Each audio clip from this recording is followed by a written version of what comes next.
ખજાનો. આ શબ્દ સાંભળતા જ આંખો આગળ હીરા, મોતી, જવેરાત અને સોના ચાંદીના આભૂષણો તરવરે. અલીબાબા અને 40 ચોર ફિલ્મમાં ખુલ જા સિમસિમ બોલે એટલે એક ગુપ્ત દરવાજો ખુલી જાય અને આંખોને પણ આંચી દે એવો ખજાનો જોવા મળે. પણ શું આવો ખજાનો સાચે હોય છે કે પછી ફક્ત ફિલ્મોમાં જે જોવા મળે છે? આપણા દેશમાં એવા ઘણા મંદિરો છે જે પોતાની અંદર વિપુલ પ્રમાણમાં ખજાનો અને અનેક રહસ્યો સમાવીને બેઠા છે. આજે કેવા જ ખજાનાની વાત કરવી છે જેના દરવાજા આજે ખોલવામાં આવ્યા છે. ઓડિશાનું પુરી ભગવાન જગન્નાથના પ્રસિદ્ધ મંદિર અને તેની આગવી ઓળખ એવી રથયાત્રાને કારણે વિશ્વભરમાં પ્રસિદ્ધ છે. પરંતુ આ મંદિર તેના ખજાના એટલે કે રત્ન ભંડારના કારણે પણ ચર્ચામાં રહે છે. ઇતિહાસ પર નજર કરીએ તો આ મંદિર 12મી સદીમાં ગંગવંશના રાજા અનંત વર્મને બંધાવ્યું હતું. આ મંદિર તેની વિશિષ્ટ શિલ્પ સ્થાપત્ય કલાને કારણે દેશ વિદેશના લોકોને આકર્ષતું રહે છે. આ મંદિરના ભોયખાનામાં એટલો ખજાનો છુપાયેલો છે કે તેનો અંદાજો પણ લગાવી શકાતો નથી. કહેવાય છે કે ખજાનો જ્યાં છુપાયેલો છે તે રત્ન ભંડારના બહારના ભાગને સમય પર ખોલવામાં આવે છે, પરંતુ અંદર ખાને જે ભાગ આવેલો છે તેને ખોલવામાં નથી આવતો.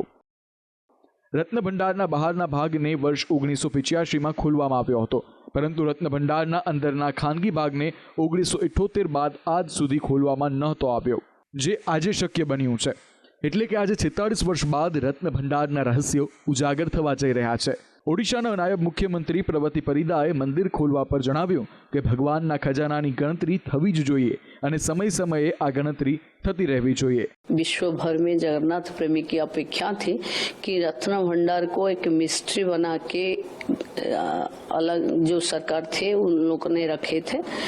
इस बार ये रत्न भंडार बार गिनती होना चाहिए, लेकिन ये 26 साल में गिनती नहीं हो रही थी. तो इस आज प्रभु की कृपा से वो गिनती भी होगी और देखें खुलने के बाद ही पता लगेगा कितने रत्न है प्रभु के पास.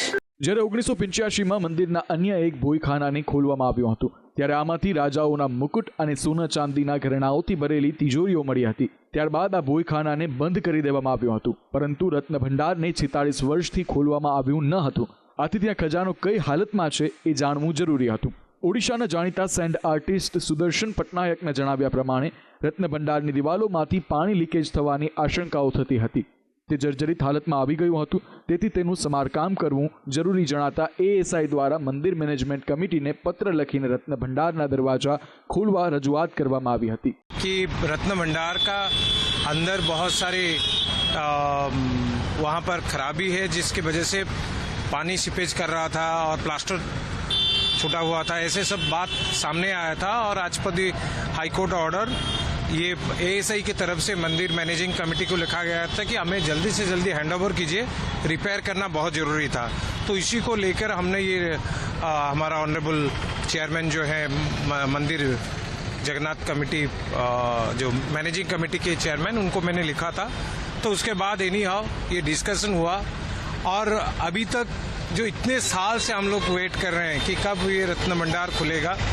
और बेसिकली जो लास्ट टाइम हमारा प्रेजेंट गवर्नमेंट ने जो डिसीजन लिया है और उसमें मेरा पूरा विश्वास है जो संभव हुआ. સરકાર દ્વારા રત્ન ભંડારના દરવાજા ખોલવા માટે વિશેષ કમિટી બનાવવામાં આવી હતી, જે દરવાજા ખોલ્યા બાદ રત્ન ભંડારની અંદર જઈને ખજાનાની ગણતરી કરી શકે. જગન્નાથ મંદિરના ચીફ એડમિનિસ્ટ્રેટર અરવિંદ પાધીના જણાવ્યા પ્રમાણે સમગ્ર પ્રક્રિયા માટે 3 સ્ટાન્ડર્ડ ઓપરેટિંગ પ્રોસિજર બનાવવામાં આવી હતી, જેમાં પ્રથમ રત્ન ભંડાર ફરીથી ખોલવા સંબંધિત હતી, બીજી કામચલાઉ ભંડારાના સંચાલન માટે અને ત્રીજી કિંમતી ચીજોની યાદી સાથે સંબંધિત હતી. જગન્નાથપુરી મંદિરનો વિશેષ રત્ન ભંડાર ખોલવા માટે સૌપ્રથમ અગન્યા વિધિ કરવામાં આવી હતી. અગન્યા વિધિ બાદ રાજ્ય સરકાર દ્વારા નક્કી કરેલી કમિટીના સભ્યો અંદર ગયા હતા. આ રત્ન ભંડાર ખોલવા માટે આજે બપોરના 1:28 મુહૂર્ત નક્કી કરવામાં આવ્યું હતું. તિજોરીઓ ખોલતા પહેલા તેમના માલિક બિમલા દેવી, દેવી લક્ષ્મી અને ખજાનાના રખેવાળ એવા ભગવાન લોકનાથની મંજૂરી લેવામાં આવી હતી. આ ખજાનો ભગવાનનો હોવાથી ભગવાનની મંજૂરી બાદ જ રત્ન ભંડાર ખોલવાની પ્રક્રિયા શરૂ કરવામાં આવી હતી. રત્ન ભંડાર ખોલવા માટે રાજ્ય સરકાર દ્વારા 11 સભ્યોની સમિતિ બનાવવામાં આવી હતી, જે રત્ન ભંડારના દરવાજા ખુલ્યા બાદ અંદર પ્રવેશી શકે તેમ હતી. જેમાં જગન્નાથ મંદિરના મુખ્ય વહીવટીકર્તા, પુરીના કલેક્ટર, એએસઆઈ અધિક્ષક, રત્ન ભંડાર પેટા સમિતિના એક સભ્ય, સુપરવાઇઝરી પેનલના 2 સભ્યો, ગજપતિ મહારાજના પ્રતિનિધિ અને સેવક સમુદાયના 4 સભ્યોનો સમાવેશ થાય છે. આ 11 સભ્યો સિવાય કોઈ પણ વ્યક્તિને રત્ન ભંડારની અંદર પ્રવેશવાની અનુમતિ આપવામાં નથી આવી. કહેવાય છે કે જગન્નાથ મંદિરના આ ખજાનાની રક્ષા અત્યંત ભયાનક સાપો કરી રહ્યા છે. તેથી આ સાપોથી મુખ્ય કમિટીના સભ્યોની રક્ષા કરવા માટે સર્પ પકડવાવાળી 2 ટીમો પણ સ્થળ પર રાખવામાં આવી હતી. આ સાથે જ મંદિર બહાર સઘન સુરક્ષા વ્યવસ્થા ગોઠવવામાં આવી હતી. આ સાથે જ કોઈ દુર્ઘટના ન ઘટે તે માટે મેડિકલ ટીમ પણ તૈનાત રાખવામાં આવી હતી. ખજાનાનો દરવાજો ખોલતા પહેલા ભારે ભરખમ લાકડાની પેટીઓ મંગાવવામાં આવી હતી, જેને ઉપાડવામાં 8 થી 10 લોકોની મદદ લેવી પડી હતી. પુરીમાં જ્યારે મંદિરના રત્ન ભંડારનો દરવાજો ખોલવાની વાત વહેતી થઈ કે મંદિર બહાર લોકોના ટોળે ટોળા ઉમટી પડ્યા, કારણ કે પુરીના આ ખજાના પ્રત્યે લોકોની જિજ્ઞાસા સવિશેષ જોવા મળી. એનું એક કારણ એ પણ છે કે આ પહેલા જ્યારે 1978માં રત્ન ભંડારના દરવાજા ખોલવામાં આવ્યા હતા ત્યારે તેમાંથી અંદાજે 12,500 તોલા સોના અને 22,000 તોલાથી પણ વધુ ચાંદીના આભૂષણો જોવા મળ્યા હતા. આ સિવાય અમૂલ્ય રત્નો પણ જોવા મળ્યા હતા, જેની કિંમત તે સમયે અંકાઈ શકી નહોતી. હાઈકોર્ટ જ્યારે વર્ષ 2018માં રત્ન ભંડાર ખોલવાનો આદેશ કર્યો ત્યારે તેની ચાવીઓ ખોવાઈ ગઈ હતી. તેથી આ વખતે સઘન સુરક્ષા વચ્ચે રત્ન ભંડારનું તાળું તોડીને તેમાં પ્રવેશ કરવામાં આવ્યો હતો. રત્ન ભંડારનો દરવાજો ખોલ્યા પછી ત્યાં કેટલો ખજાનો મળ્યો તે અંગે હજુ પણ રહસ્ય ઘેરાયેલું છે, કારણ કે સરકારે આ અંગે કોઈ આંકડા જાહેર નથી કર્યા. એનું એક કારણ એ પણ છે કે મંદિરમાં એટલો વિપુલ પ્રમાણમાં ખજાનો છે કે તેની ગણતરી એક દિવસમાં કરવી શક્ય નથી. ભારતભરમાં આવા અનેક મંદિરો છે જે પોતાની અંદર એટલો ખજાનો સંગ્રહીને બેઠા છે કે તેની ગણતરી કરવી અશક્ય થઈ પડે. જેમાં કેરળનું પદ્મનાભ સ્વામી મંદિર પ્રથમ ક્રમે આવે છે. વિશ્વ પ્રસિદ્ધ પદ્મનાભ સ્વામી મંદિરના ભોયરામાં 7 અલગ અલગ ભોયખાનાઓ આવેલા છે, જેમાંથી અત્યાર સુધી ફક્ત એક જ ભોયખાનું ખોલવામાં આવ્યું છે. વર્ષ 2011માં જ્યારે પદ્મનાભ સ્વામી મંદિરના એક ભોયખાનાને ખોલવામાં આવ્યું હતું ત્યારે અધિકારીઓ અંદરનું દ્રશ્ય જોઈને જ સ્તબ્ધ થઈ ગયા હતા. એ ભોયખાનામાં સોના ચાંદીના આભૂષણો, રાજાઓના મુકટ, દુર્લભ મૂર્તિઓ અને વાસણો મળીને કુલ 22 અબજથી પણ વધુ રૂપિયાનો ખજાનો મળ્યો હતો. મંદિરના પૂજારીના જણાવ્યા પ્રમાણે બીજું ભોયખાનું પહેલા ભોયખાના કરતાં પણ મોટું છે, જેની રક્ષા કેટલાક સર્પો કરી રહ્યા છે. પદ્મનાભ સ્વામી મંદિર બહાર કર્ણાટકના શ્રી મોક્કમિકા મંદિરમાં પણ અમૂલ્ય ખજાનો હોવાની માહિતી મળી છે.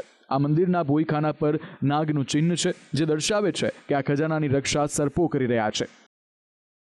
મંદિરના પૂજારીના જણાવ્યા પ્રમાણે આ મંદિરમાં ખજાના સિવાય પણ 100 કરોડથી વધુના દાગીના પડ્યા છે. કહેવાય છે કે કૃષ્ણા નદીના કિનારેથી વિશેષ હીરા મળી આવે છે. હીરાના ખનન માટે આ કિનારો પ્રખ્યાત છે. વિશ્વ પ્રસિદ્ધ કોહિનૂર હીરો પણ કૃષ્ણા નદીના ગોલકુંડા ક્ષેત્રમાંથી મળ્યો હતો. માન્યતા પ્રમાણે આ વિસ્તારમાં આજે પણ અમૂલ્ય હીરા હોઈ શકે છે.